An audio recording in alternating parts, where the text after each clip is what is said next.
கருத்த தலையும் நரைச்சி போக கூடுமே, சபரி காடு ஏறும் ஆசை நரைச்சி போகுமோ?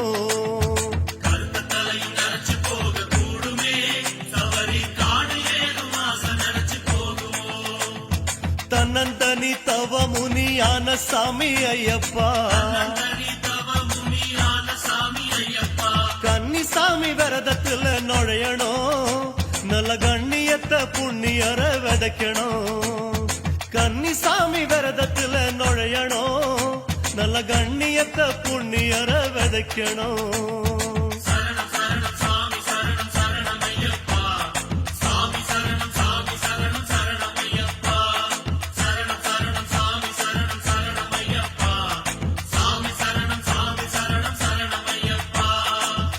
புலி ஆடி வரும் காட்டுல ஒரு அந்தரால பொன்னம்பல மெட்டுல